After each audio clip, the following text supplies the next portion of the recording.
All right, good morning, good afternoon, good night, everybody. I hope you and yours are safe and sound. I hope your day is well. Hope your health is good. Welcome back to Let's Go Live with Lamont King, man. Let's go. So here it is, man. Wednesday, June 3rd, and we still in the thick of it, but we're gonna talk some things out today, man. Got a hell of a show today. Very interesting. Got a lot of information to get through. A lot of fun stuff to talk about. And we're gonna play it like that, man. Shout out to my sponsors and our partners who have joined us this week, who have donated to the cause. Of course, this is 100% viewer supported. So I'll put that information up a little bit later, but I want to appreciate and shout out all of those who have donated thus far and have become friends of the program. Special shout out to today's partner. This whole show is being brought to you out of the Tiny Closet Studios on behalf of Raynetta Hairston, who is our premium platinum diamond sponsor of today's episode of Let's Go Live. So let's go. You too can be that also. And in addition to that, moving forward, if you would like your business promoted, if you got a merchandise, a clothing line that you want spotlight, or an event or a small business highlighted, make sure you leave your information in the comments, or email address, email me. I'll put it up before the end of the show, and we can talk about it. You dig? Let's go. All right. So today, man, there's a lot going on right now. Currently, I know some of you are doing double duty. You're multitasking. Attorney General Barr is at the podium right now, laying out the charges and laying out the updates in the case on what the Attorney General of Minnesota has now put forth. So we're going to talk about that as well. Also, we got some entertainment things coming down the pike. We're about to hear from Frank Holder from Humor Mill Magazine. Just a moment. There's some sound clips, exciting things I want you to hear that happen on the internet, social media. And then there's some other things that we didn't get a chance to see on the news, and we're going to talk about all of that. So if you want to call at any point during the show, our phone line is open, 347-391-4368. I only got one line, so be patient, bear with me. But if you really are compelled to get in on this action live and express your viewpoint, ask a question, get it answered, call in. All right? And I'll put that up soon, too, as well. So right about now, I'm bringing a good brother from Humor Mill Magazine, Frank Holder. What's good with you, baby? Yes, sir. How you doing, sir? It's a pleasure to be here. Pleasure to be here. Tough Talk Live, Tiny Closet Studios. I'm absolutely loving it. Yeah. I appreciate it. I love this show. So what y'all weather look like up there in the Bean? hot and sunny. Yeah, okay. So East Coast is pretty much unanimous with the 90-degree situation. I like it. I love it. A couple things I want to kick off with. So we didn't get a chance to talk about Bob Johnson. So Bob Johnson the other day, he had this. It was being reported by multiple sources. So his idea, his suggestion is: look here, America, reparations to the tune of 14 trillion. Mm-hmm. Then the first thing I thought about when I saw that, I was like, well, where did he get that number from?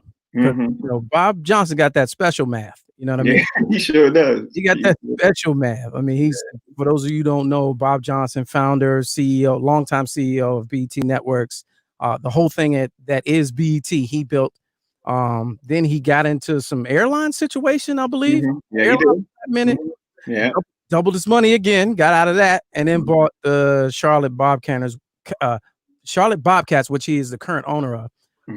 So he got the bread. So he but don't forget about the divorce that took half his bread he accumulated. True that. And so in the divorce, I think her name was Sheila.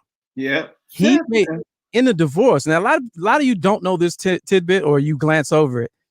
In that divorce, he made Sheila Johnson America's first black billionaire. He sure did. That's a factoid for your ass. That a lot of people don't know about that fact. Yeah, 1.5 in a divorce settlement. Yeah, one of the largest, if not the largest, ever in recorded history of a divorce settlement. Yeah. And when you have enough money for that to happen, and you still just all right, you got some bread. Because I ain't see him. He ain't no hiccups. He ain't hit no speed bumps. You got shut up money right there, bro. That's, I would swear with that, but So she went and opened Salamander Resorts, which I heard is doing very well. Yeah. In Virginia. So shout out to her. But anyway, so Bob Johnson, 14 trillion. So let's unpack this. 14 trillion. First of all, where did he come up with the number? And two, it's funny how the reparations conversation is coming back. It was on hold for a minute. After we saw the government go to the glove compartment and get 2 trillion twice, and without explanation, without hesitation. And everybody pretty much came up with their own idea as to how they did it. They basically printed more money, which we were told was impossible before. Do you think that 14 trillion is something that could happen? Yeah, you asking me? I'm like hell no. For us to go back, no, hell no. But to bail them out, oh, they'll find. You know this, bro. They'll find it. But look, here's what I was thinking though. Here's what I was thinking. If you just printed it for the bailout, couldn't you just print it again? Yeah, you could, and they did. They did it twice. But would they do it for us to help us? No. But to help them and help all the politicians in a political year when they all are trying to make sure they can save face and do things that take it to go to their constituency and say, hey, look what we did. Look how we helped you all, bailed you all out. You know, hey, here's a check. Listen, I'll tell you something, bro. My brother got a check for $5,500 3 days ago. You know what I mean? For the stimulus? Yeah, 5,500. 5,500. Yeah, this brother ain't held a job, you know, ain't done a lot of different things, you know. Not that he's not trying, he's tried. But my point is that he got the check for 5,500. It's signed with Donald Trump's name on it. Right, you know? right. Now, but here's my brother was like, well, I'm Donald Trump, not a bad dude. I was like, bruh, don't fall for it, because that's exactly what they're trying to do. You know what I mean? This is election year, you know. So he's younger though. But I see. So here's my idea. When I see the 14 trillion, I'm like, all right. Print the money, like on some Watchmen. Did you see the Watchmen? The series? Yeah. Oh yeah. So you remember how they had to prove their ancestry, and they went to the little digital thing, and then they got the benefits. What if it was something like that where they printed new money, but it was only for us? Like we the only ones that could use it. We the only ones that could. You had to verify, and you know it was transactional only, but only from black to black. I feel like there could be some mechanism that would make that work, though. It's some like we would have to sit down at the table and really hash it out. And you know what I'm saying? Well, you know, look, the numbers game in the hood has worked forever. Okay, but hold on. You get hold on. Who's sitting at the table to work it out? Well, we have to vote on that. We will have to vote on that. Like that's the thing. So that's the hard part. Yeah, who's sitting at the table? Because there's a lot of black folks I wouldn't want to sit at the table who act like I'm sitting at the table. You know what I mean? Like, well, what about the number runners and the bookies? They've done it for so long. So well. There you go again. Like, would you want them to sit at the table? So, you know. It's tricky.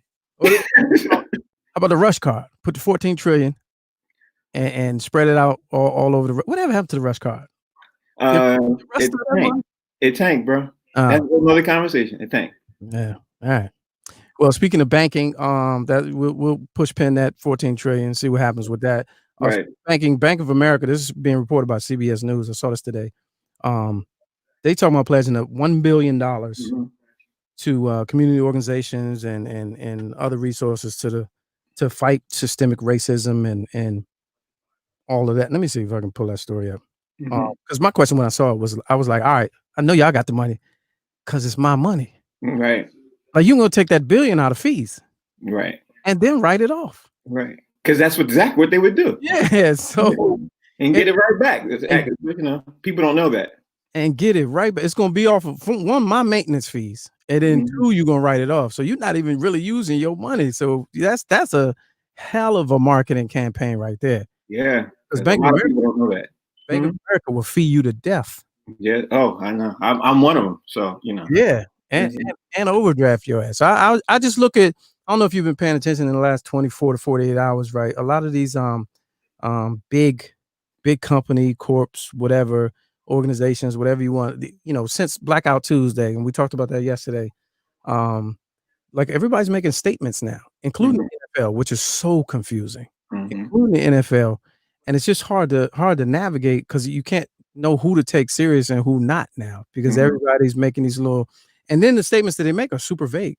Right. They're like super vague. They like, we want you to know that we stand together, united. Stand together in what? And they throw a hashtag on that. And throw the, what does that mean though? What you mean? And like, especially with the NFL. But when I saw that from Bank of America, I was like, Bank of America, if I'm not mistaken, I would have to do the research. I know they have a history, like what they were Nations Bank. And I remember reading some stuff years ago that tied Nations Bank to the old industries of America, which was You did your homework, bro. That's yeah, exactly right. Yeah. yeah, built off the backs of Right. unmentioned. And Hmm. so for y'all to do that, I'm like, it's kind of sus. Yeah. And that's the trickery I think phase two is about to bring us in America. Trickery like that. That's Yeah. the part. But So I don't know if you talked about this yesterday too, but the biggest thing is that yesterday was elections day and all that blackout stuff and all of the releases are coming out, all that on the exact same day as election day. I mean, I know that ain't go by you. So, no. And but here even still, I had a different take on it, which I often do. mhm. I don't think it was us who put that together. That's what Yeah, I agree. it's kind of like I look at stuff now and it's like I don't know what to believe because you saw a man get killed on tape and they tell you he was high on fentanyl. So it's Mhm. like I don't even my eyes be lying to me. So Mhm. when I see all the Blackout Tuesday and then now that that's happened, blackout, what are they calling the next one on July 7th? Like when I see it, I'm like, who came up with that? Yeah, yeah. You know what I'm saying? It's like I don't even know Mhm. what to believe. People are like, nah, you need to do that because, and I'm like, I don't, but who? Who said who? Why they You pick know, July you 7th? both know that there's some organizations sitting around thinking about this and planting it out there and then pushing it out there because a lot of folks just will run with it and don't even do their research and they'll run with it because it looks good and it sounds good. You and I both know that. Right, and So, that's the unfortunate part. Now, yeah. something else that jumps out at me is your Patriots hat, Oh, I'm and sorry, bro. I and forgot. I haven't. and they released the corporate God, logo yesterday. Did you see that? The where's corporate, he at? yeah, all the football owners, sports owners who donate heavy to the Trump campaign. Yeah, I think bro. your man Kraft was on there too, wasn't he? Yeah, I'm so disgusted with I'm just disgusted with the NFL overall. Yeah, I'm disgusted with the Patriots. That's why I forgot I even had the hat. I got a lot of fraternity hats or football hats. You know what I yeah. mean? But Now I'm just doing like how most brothers do because this matches my shirt. You know what I mean? right. Like Straight straight out. out of quarantine. That's why I completely forgot about the logo. But But see, I'm you a fan. You a Beaner. You're a Bostoner. bro, I was a fan since I was a child when the Patriots was losing for you know what I mean. They couldn't pay you to go to the Patriots game. That's how far back I go. You know Mm. what I mean? Patriots used to lose. They would win 1 or 2 games a season, bro. That's how far back I would go. You know what I mean? I was going back. That's like you. Going back to the game, sitting there looking around, nobody there with you, but you watching the game. I go back. That's how far back I go. But look, so that's wild though, because now everybody's woke, right? So Yeah. how do you deal with that now, especially on the list? I saw on the list, this was hilarious to me because I'm from the DC area. Uh-huh. I am not you're here, you're either Cowboys or Redskins, Mm-hmm. right? They got to sprinkle some, enemies of the state. You got some Giants and some Steelers. Wait a minute. Cowboys fans, where you're at in Oh, DC? DC? It's ridiculous. Like growing up, that's what it was. You were either one or the other. Wow. I didn't You, know that. you were you were an Eagles fan to be spiteful. Uh, Mm-hmm. Steelers and Giants because you wanted to be different, but Yeah. Dallas and Redskins. So when I looked at the list today, I mean, and they fight. I mean, they fight in the same family. I know Yeah. people in the same family split down the middle. And I saw the owner of the Redskins and the owner of the Cowboys as two of Trump's biggest donors. I was like, wow, look at Yeah. I Yeah. don't even know. Yeah, I'll even top that, bro. People are starting to smear Belichick's name because he didn't come out and say anything against Donald Trump. And the news locally all around here is like, what are you saying? Because before Belichick was an avid Trump supporter, you know what I mean, in the Right, first year or two. And now, after everything has happened, especially in the last 6 weeks, especially what happened with the church last week, people right. are going up to Belichick saying, now, can you give us some type of response? What do you have to say? And he's starting saying, no, I don't have no comment, no comment, no comment. No You know, comment. I don't. I yeah, there you go. That's him. yeah. Now, as a Patriots fan, you're a Patriots fan second, but you're a black man first. You know what I mean? Right. Like, And but there then, are a lot of that's, black yeah, players on that yeah. team. So I don't know, bro. I'm sitting here disgusted. But here's the thing to that though. Why would you expect anything different if you already I know what's don't. up? No, Like, I really are don't. people really expecting people to really feel some kind of way after yesterday? Yeah, I really, really don't. I really don't. It's wild. And looking at even to that point, man, it's wild because what he did in front of the church. Of course, if you don't know, he did the photo op. He hmm bum rushed the peaceful protesters and hmm held up the Bible wrong on some Hitler reenactment type. Yeah, Uh, and then the next day, they said the numbers in that same spot were like quadruple what they had been all week because right. people are like, Oh, you crossed the line. And I'm like, that crosses the line? Like that? Yeah. You play with your religion. It's all fun and games till you play with your religion. Yeah, and And hold now, up the Bible and yeah, but as we all know, it's the people who really believe Trump and everything he's got to say. There's nothing you could tell them otherwise. So it doesn't even really matter. There's yeah, that's, nothing you can tell them otherwise. that's true. They're straight. When like I don't know if you saw the statement today that Trump said that he was just inspecting, not going down to the bunker. He was inspecting it. And the first time he said, "Oh, I went down there the first time just look around and then I was inspecting it." But I went down there 3 times. So you happened to go inspect the bunker at the exact same time that. Yeah. The protesters were coming and you just was inspecting it. But I talked to a friend of mine who was a Trump supporter. He believed everything he said. So what do you say? People he was down there. It needed to dust. I went down to dust. There was a little dusty, so I went down there. Yeah, inspect. Okay, you inspect. Sure lights were working, but the bunker thing, like I don't believe they live in the White House anyway. So the bunker thing, I firmly believe that's where they sleep and live anyway. So it's down there on that same level. But who let us know? Who let the news know that he even went down there? That person, I'm surprised that he ain't fired them. Okay. He might though. The week's still good. Yeah. The week's still good. He might. He might have already. We don't know. You know what I mean? Like, how'd this word get out there that I got to, Yeah. You don't know. We weren't supposed to know that. We were not supposed to know that. Yeah, but these are the things that happen, and that Trump supporters will firmly still back that. Like I said, there's nothing you can say to a Trump supporter. Absolutely nothing. Once they have their mind made up, bro, they have their mind made up. But now, I digress. Also, as we know, elections were last night. So in many states of the country, many precincts or whatever, we saw a lot of foolishness still going on. One thing that stood out in particular was I saw people standing in line 6-7 hours, right? But I saw some people reporting from, on Twitter or whatever, where I get my news.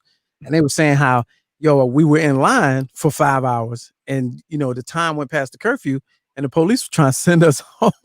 I was like, y'all going extra out the way to make this happen. Yeah. You in line to vote and they talking about go home or go to jail? Yeah. Yeah. Systematic, bro. Oh, man. All day. That's so sad. That's funny. Like I couldn't even. So we saw, I think Ferguson elected their first black mayor, who's a female. So shout out to that. And also, what's the guy? Steve King finally got upseated. Yeah, that was the biggest news of the night. Yeah. Steve King got upseated. I forgot what just Google it, you'll find it, and you'll see that he was one of the ones who was very vocal. He literally asked at a hearing in Congress, when did the words white supremacist and white nationalism become offensive? That was hilarious. The clock started ticking after that. Yeah, it did. Because even the people who side with him, they like, yo, my man, you can't say that. You can't say that. No, not that. Not on the air. Wait, what? Yeah. Say it amongst us. Don't tell everybody. Come on.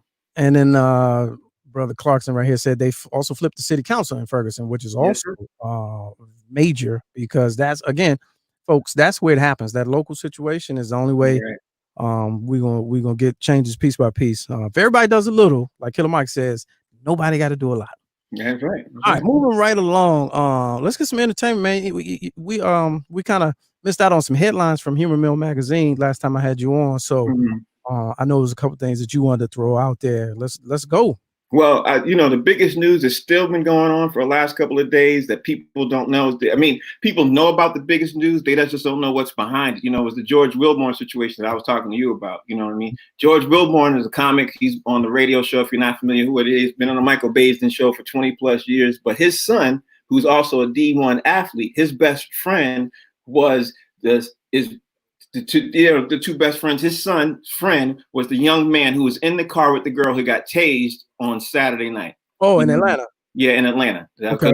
George Wilborn moved to Atlanta and basically, I think it was January. He got picked up in January. But his son, and his son's best friend, who's like family to him, he was sitting there saying, how deep in he was telling me Sunday night that this situation was really, really serious. And as we all know now, 2 officers were fired, another 6 got charged, and the son's family, and of course the young lady's family. I forgot their names now, but they all putting on together to where they're going to move forward with suing the city. of Atlanta, and Mayor Keisha Bottoms is not playing with that. As soon as she found out, as soon as it came across her desk, she immediately, dismissed the charges. But here was the key point about what George told me personally. He said their car was immediately following behind a car that had a whole bunch of kids who were in it, who were making fun of the police. And of course, the kids in the front car were white, and then those kids were black. So, it was just literally crazy about a lot of those different things. That's been the biggest news. And then the second biggest thing was how Nick Cannon spoke out against, Nick Cannon wrote an article. He moved forward. And I don't think people saw Nick Cannon even in that light about him just picking up, packing his bags and going to Minnesota. Now, if you're not too sure about Nick, here's the crazy thing about Nick.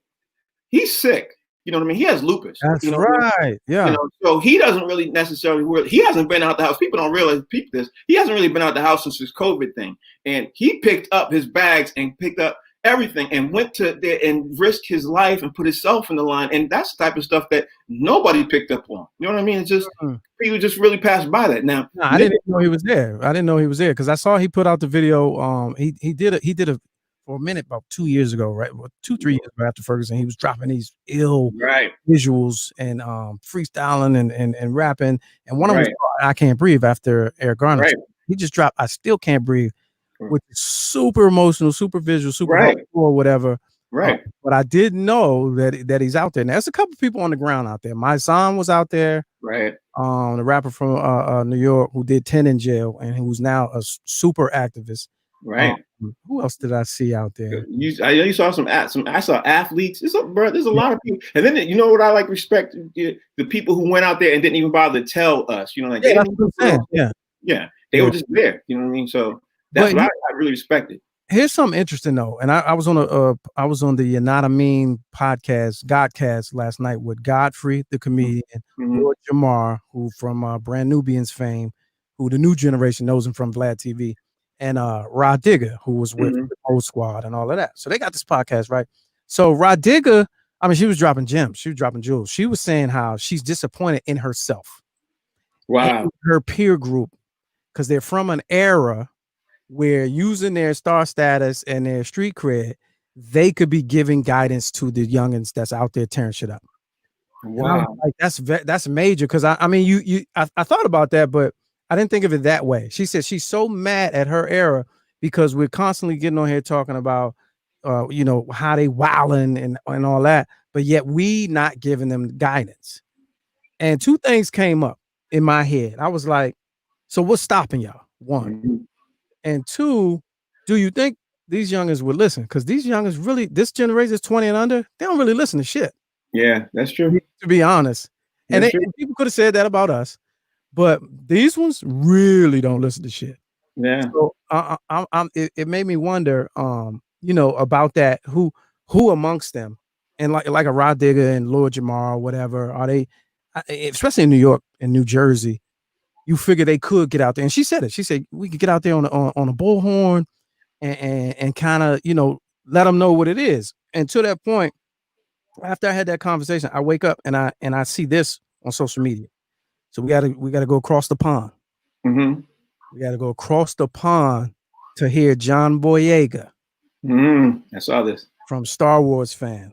So John Boyega, if a lot of you don't know, what was he? Was he Finn? What was his name in Star? I'm not a Star Wars guy. He was the black guy in the last 3 Star Wars. Yeah, he's Finn. He was Finn. Okay, so he's emerging as a very vocal kind of Hollywood cat. That's not Hollywood. He's an activist. No, he's from Nigeria, so he's a complete activist. So, London. But I'm saying the fact that he's a Hollywood actor, but he's so far removed from that. So he's at a rally. I'm gonna set the stage for him and let y'all listen to the audio. Because he was just dropping.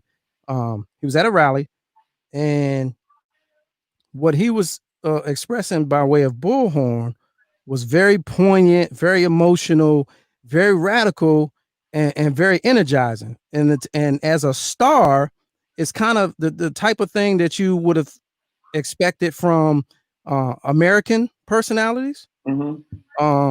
Outside of T.I. and Killer Mike that I don't think, in my opinion, I don't think we've seen. So let's give a listen to this. It's about 4 minutes long. Listen to John Boyega at a rally in London. Important. We have always meant something. We have always succeeded, regardless. And now is the time I ain't waiting. I ain't waiting. I have been born in this country. I'm 28 years old, born and raised in London. And for time, every black person understands and realizes the first time you are reminded that you were black. You remember, every black person in here remembered when another person reminded you that you were black. So none of you out there, all those protesters on the other side, protesting against what we want to do, protesting against what we want to try and achieve, burn you, because this is so vital. He starts to get emotional right here. Crowd starts to get whipped up into a frenzy. You can sit down. So it's like, thousands of people in front of him, and he's just in the mix. I need you guys to understand. I need you guys to understand. Now he's kind of breaking up in tears, getting really emotional. How painful this is. I need you to understand how painful it is to be reminded every His day. story was deep, though. Yeah. And I really want to get to the end to hear kind of how That is he never the case pivoted. anymore. We are going to try today. We are a physical representation of our support for George Floyd. We are a physical representation on our support for Sandra Bland. We are a physical representation on our support for Trayvon Martin. We are a physical representation of our support for Stephen Lawrence. For Mark Duggan. It is very, very important that we keep control in this moment and we make this as peaceful as possible. Exactly. We make this as peaceful and as organized as possible. Because you know what, guys? They want us to mess up. They want us to be disorganized. But not today. Not today. Not today. You know what? This message is specifically for black men. All right, specifically for black men. This is what he's saying. This message right here, specifically for black men. This part gave me goosebumps.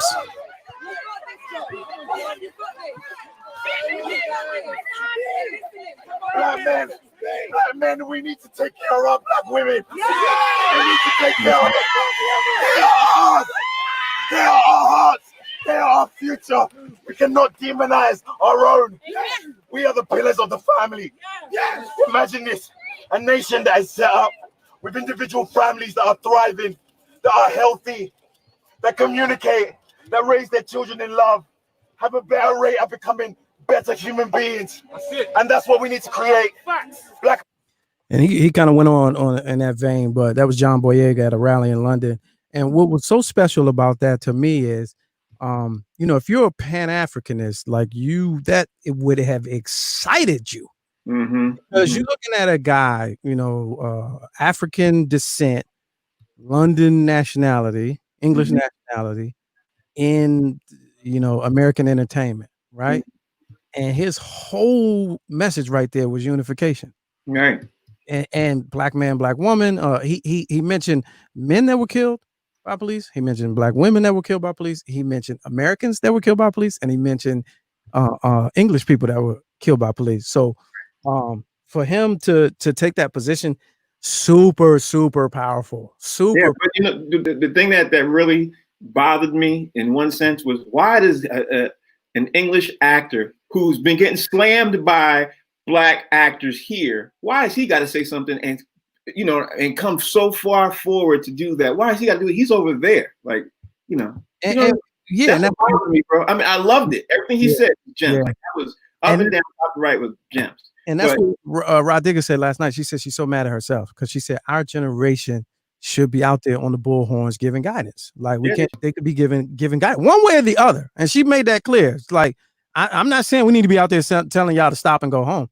She said one way or the other, the old heads could be out there from her era, could be out there giving guidance. And that's real.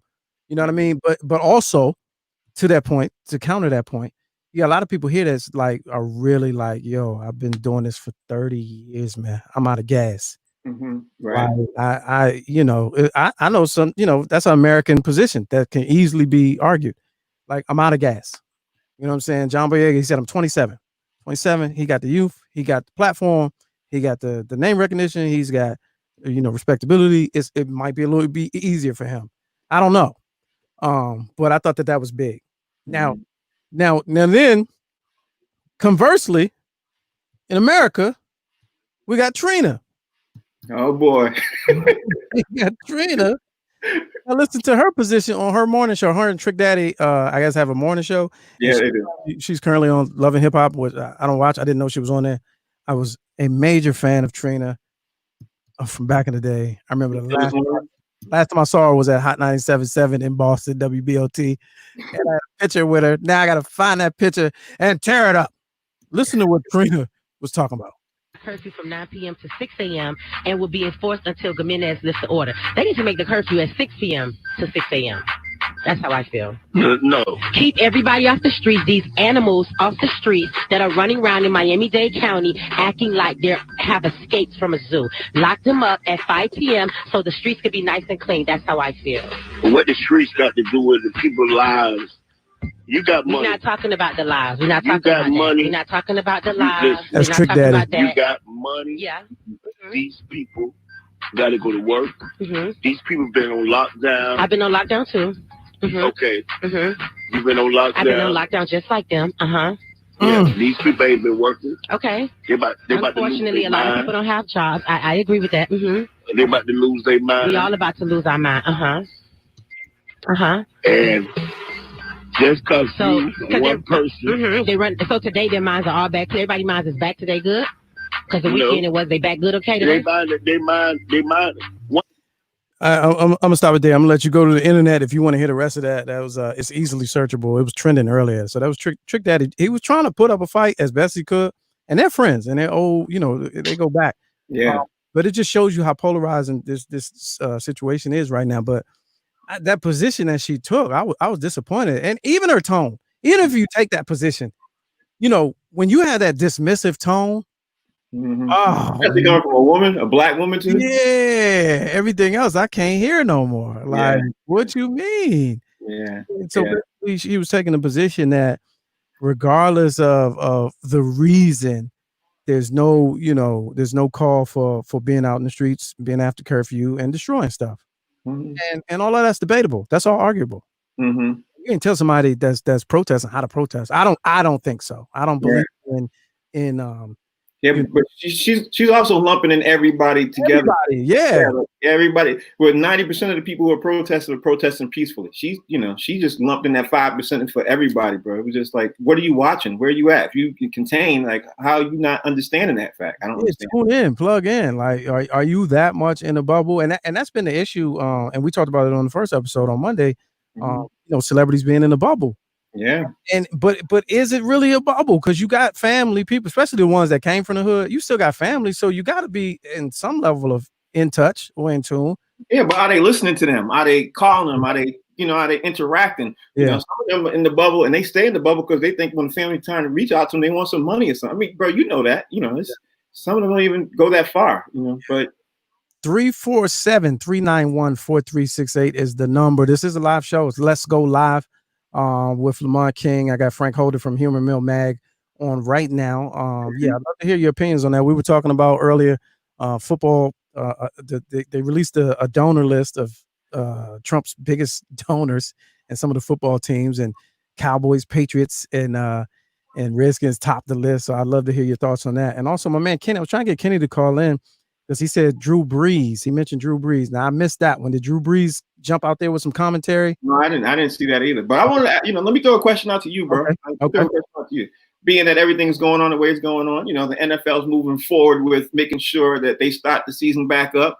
But as we've seen in the news, especially recently, they're saying, no more participation with other teams, things like that. Should the NFL, what do you think? Should the NFL continue to move forward? Because Major League Baseball is about to shut it down. Basketball is moving, pushing everything back. I personally think everybody should call it a wrap. You know what I mean? Let's just worry about next year. That's what I think. All right. So now, but that's the tricky because I need clarification. When you say next year, next season, right? But in September, the season, ain't that the season? Well, let me throw it to you out like this.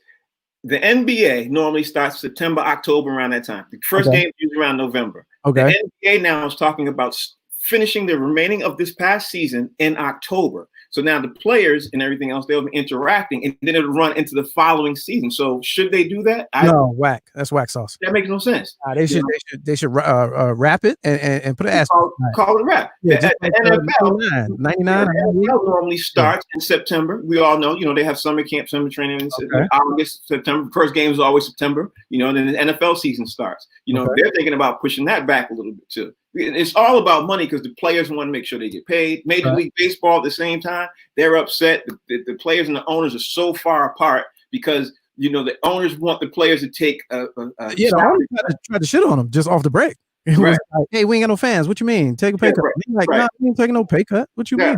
And the players are like, we'll walk away. Forget about that. We'll walk away. And the owners are like, okay, well, walk away. We'll just pick it up next year. You know what I mean? Now, I don't know about you, but I think everything should stop and work out the next season because it really doesn't even matter. I mean, I'm not one for I do want to see some sports. I'm not gonna lie, but I'm not one for seeing the virus come back and take another swing because athletes are playing and interacting with. Not to say that they would be, but all these people coming back when we don't got the okay. And plus, this is America, so if you give us the option to go and be like, oh, we got safeguards and all that, people gonna mob it anyway. So it's gonna be unsafe. It ain't gonna be no scenario where you're controlling every element. That's gonna be impossible. I don't think you sell seats where I sit here and then there's a picture of somebody here and then that's not gonna fly. Yeah, it's not. I say here's the thing, because I was making this joke at the crib the other day. I was like, they literally might have to cancel Christmas this year. So worse than sports not happening in the fall. What about if we get to the end of the fall and the winter starts and we got to cancel them holidays? Good point. That's the real trick. I think they'll bring sports back to distract you because they ain't figured out what they're gonna do for a holiday yet. That's a great point. Because you can't walk through September, October, November dry, and then jump right into all right, we about to celebrate Christmas for the next 30 days. You can't do it. You got to people we've been working to buy the gifts. It's gonna be online that was successful in the last couple of years. They've sold the most that they've ever sold. But people were working then. Oh yeah, there's that. Yeah, people were working then. Yeah, people are not working then. Well, then so sports, you can't have that either if I'm not working. Exactly. That's my I can't buy tickets either. See, we're talking about the iceberg that could be a serious issue. It gets uglier and uglier and uglier. And AMC announced today that they may have to just completely fold and go bankrupt because they lost like $2 billion in a quarter. Yeah, they shut down with 1,000 theaters already. So that's serious. Listen, I'm a proponent of letting people watch movies at home anyway. I'm a big proponent of that. You know what I mean? Because I'm the brother who can't stand sitting in the movie theaters with people talking. I'd rather see bad movies at home. I don't do that first night, and it's for me. It's got to be a matinee on a Thursday. Yeah, but unfortunately, I'm pressed. I got to go to the screening to review the movie. And I always go to the movies, and there's always somebody sitting behind me. He got to talk to the screen like the screen can hear him. It never fails, bro. Yeah. I can't stand it. So I'm one for listen, I watch Bad Boys 3 at home. You know what I mean? Whatever the movie is. Yeah, I tried to watch Bad Boys 3 and I fell asleep on it. But the only thing is I'll hit the on-demand thing, right? And I'll see something. I'll be like, oh yeah, I wanted to see that. And then I press the button, it'll be like $19.99. I'll be like, well, I don't know about that. And also, so between these streaming devices, until they get a handle on that, they can't really, it's not gonna work. Because I mean, I know people. So I have a friend who has one of those devices. And literally all the new. You know what I'm saying? So if you talk to your friend when we get offline, you know what I mean? Yeah. I'm gonna see if I got his number. And all the current and high quality joints just off of those streaming services or whatever. Those ISP VPN type, all of that type stuff. And if you completely take away the theater option and only put it on subscription services, then they're competing with the black market joints, the off the grid joints. And but the black market goes away though. You know what I mean? If you got those things, doesn't black market? They will have to shut them down. They will have to police them. Yeah. But listen, if a movie's coming out Friday, right? Mhm. and it comes out immediately on demand Friday and everything else. The option for me, who's, you know, if I'm up there black market and everything else, and everybody can see it at home, now the chance of me making some, you know, some change, you know, it diminishes drastically, because now people who would normally go out to the movies to see it, they go, oh, well, you know, I could watch that. Why are you charging me $10 or them things, and I could just watch, you know what I mean? It all drops dramatically for me. But Nah, because I would rather go to the, you know, to the exclusive joint. I would rather, because it's to each his own. yeah, because these particular services that I'm talking about, it's not just movies; they have everything. So they have Oh yeah, that's true. That's true. Ever TV forever. So Yeah, if I already have that, and then y'all talking about closing the movie theaters and making me get Prime TV or Apple TV or all these little Hulu, because, you know, I cut the cord. I don't have cable. That's $200 saved. mm-hmm. But I got Hulu, I got Amazon Prime, I got Disney, I got, you know, and that shit all add up to 200 again. Mm-hmm. Spotify and YouTube TV, and you got me back up to 200. Mm-hmm. So that's they're gonna have to. It's gonna come to a head where they're gonna shut it down, just like prohibition. When we take it away, we got to take it away from you too. Yeah. Have you competing or whatever. So yeah. But that's that. All right, it's been good, man. I don't know if anybody got a question, comment. 347-391-4368.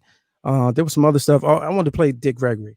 Because we talked about solutions. We were talking about solutions on the Godcast yesterday, and you know, there's different levels of solutions. Mm-hmm. Not one thing fits all. It's not one person going to come up with the perfect idea.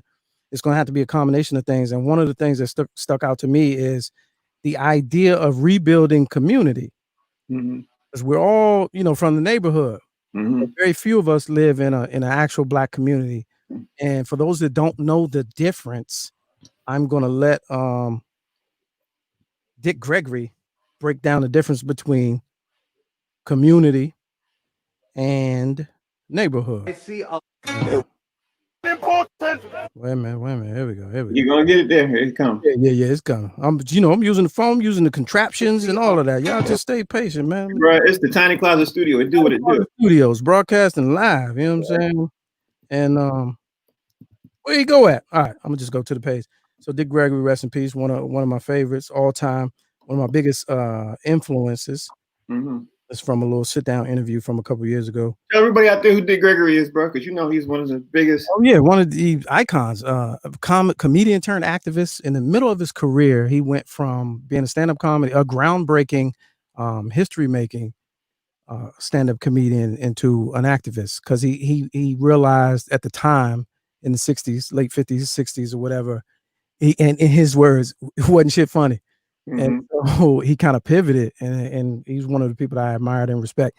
And then later in life, got back into comedy.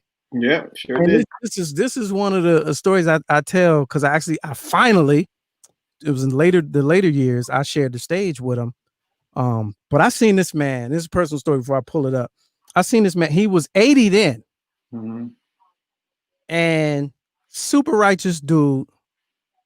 He was drinking, and he went on stage for like an hour and a half, 2 hours. Funny. Like if you've never seen him, old clips, or have never seen him live, it's like going to watch Paul Mooney, right? Where you're learning and laughing at the same time. And I mean, he was funny, and I'm not gonna be like, he's knock you over funny, but he was like legit funny, saying some wild shit at 80. And so we backstage in the green room. This is DC Improv, and we had to help him off stage. I didn't realize. I thought, I'm like, this 80-year-old. I had grown up. He was with the healthy shakes, and I remember reading about him fasting and being a health nut. So I'm thinking the little glass of red on the stage that he was sipping on for an hour and a half was juice, but it was vodka and cranberry. So we get off stage, and we gotta help. And I'm nervous. My heart is beating fast because I'm walking him down the stairs, and he stumbles, and I'm like, I ain't gonna go down in history as a nigga that killed Dick Gregory. I was like, I'm back there trying to hold him or whatever, and he said, man, hey, he had his assistant. He was like, man, fix my situation. So he had a you know, he was wearing one of those undergarments or whatever. And I was like, oh shit. I was like, oh, he ready and prepared. Like he didn't give a damn. So he was legit under the influence. And I'm impressed. And this ain't the slightest memory. This ain't to tell a private story.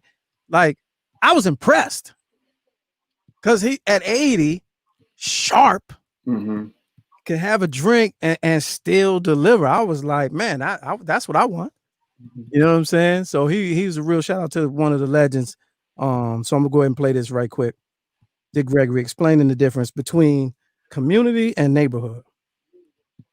Never survive as a group until we get into communities and not neighborhoods. A community is I control the police, the banks, the schools, the firefighters, and I control the flow of the money. And I have no problem when I go in a Jewish neighborhood and the shop owners are Jewish, and I go into an Italian neighborhood and shop owners are Italian. I have a problem when I come in a black neighborhood and the shop owners is not me. We will never survive. So that's the difference. So he's on point with that. Yeah, most of us are from the neighborhood, but very few of us have ever lived in a community, a black community. Where we got the fire station, got the police station, the library, the grocery store, the bank, liquor store, and that money circulating, circulating, and where it's ours, and we can, because things happen differently in a community than in a neighborhood. Yeah, that's very true. Powerful statement, Dick Gregory did. He laid a couple of jewels on me way back then too. I mean, that brother, man, he's one of the minds, and he's one of the people that you wish would still be around, because imagine what he'd be saying with all of this going on today. Right. Exactly. Imagine what he'd be saying, And one of those voices where you like, not, I wonder what Ja Rule's thinking right now. It's like, nah, we need to hear what would Dick Gregory do? You know what I mean? Right. I had a talk with a friend yesterday. He was saying to me, he said, who's the guy and who's the person who's going to stand up and say something of a point, especially at a time when in this country we need somebody to come up and say something. Who's the guy? When is the guy coming? Who, what, when, where? We want to see that. Who's the voice? Yeah. Dick Gregory would have been that guy. Yeah. John Boyega is right on point, though. He's right on point. So I understand that. I was trying to post the Eddie Bryant. Hold on, I gotta post this. Oh, wait a minute.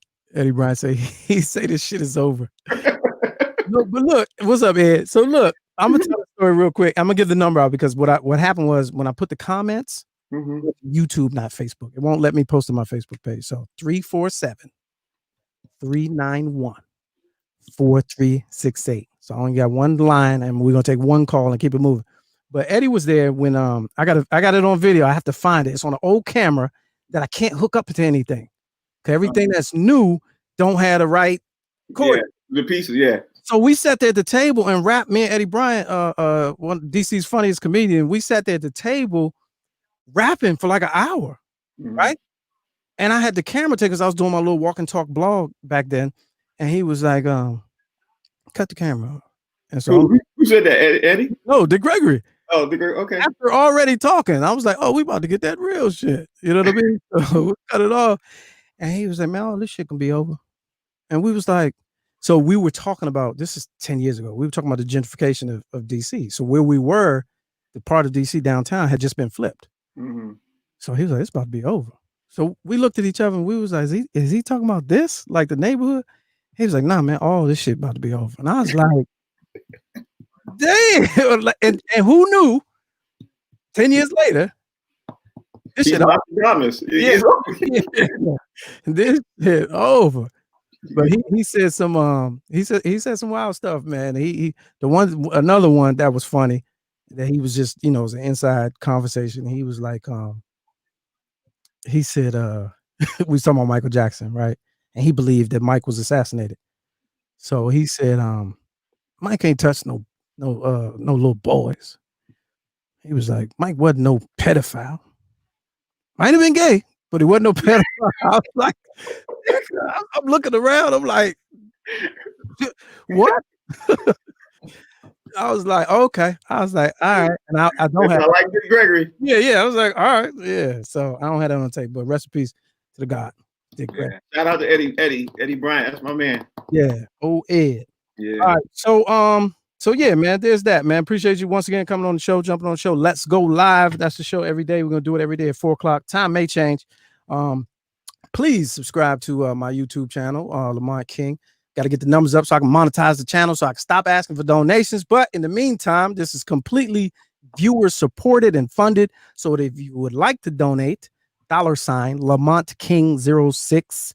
And today's episode is brought to you in part by drunkenfruit.com. Get your orders in and all that. And also visit humormillmag.com or on social media, humor_mill. Thank you, Frank, for coming by, man. I appreciate you. Thank you. But I want to tell everybody to start next week. We're going to see you on the channel that we're launching. I need to tell everybody that, bro. Okay. I just need to, I'm sorry to put you on blast like that, bro. We're gonna wait for like the big reveal on Friday or something. Nah, I decided I was going to just let everybody know now because I don't even know if I'm going to see Friday the way stuff is going.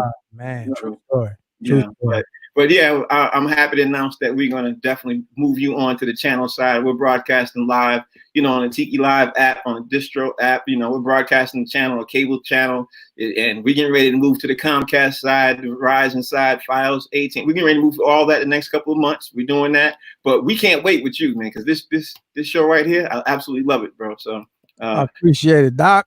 Let's go. Coming from the closet. I like the closet. Tiny Closet Studios to the world, man. Yeah. You know what I'm saying? All right, I appreciate it. I'll get back with you. Thanks, bro. I'll talk to you. All right. All right, so there it is, folks. There's that. Today's edition of Let's Go Live. I'm going to try to do this every day this week, 4:00. Who knows when our hard time will be moving forward next week, as he just announced that the situation is changing. So this week was our soft launch. And so I appreciate everybody who's been riding with me thus far, and everybody that when you see this notification come on, just hit the share button. Even if you don't stay and watch, man. If you don't stay and tune in, hit the button, share it so that it shows up on other people's pages, so other people will be like, oh, who the fuck is that? And then, I got new people because I've been talking to a lot of y'all for years. Y'all already know what time it is. Y'all know, where my mind be at. So I need some new people who ain't never heard so I can, I can cross over and all of that, new audience and all that shit. And it's our show. It may go, more longer next week, but I got different situations, so I'm trying to learn how to manage my time. So I will see y'all tomorrow at 4. Street Senators is live as well, and my All Fun and Games podcast. We're gonna be doing some stuff on the channel, so make sure you add my YouTube channel. I got like 500 subscribers. I need to get to 1,000 to monetize the channel. I don't know if y'all know the inner workings of all of that, but I'm learning too. I got 500 people on there. I need to get to 1,000 to monetize the channel. Until then, this is completely viewer supported. My Cash App, thank you, Mish, putting up my Cash App and all of that. And stay tuned, more to come. And y'all be safe out there. Don't do nothing I wouldn't do. And even if you do, don't tell nobody, because they're not gonna believe it.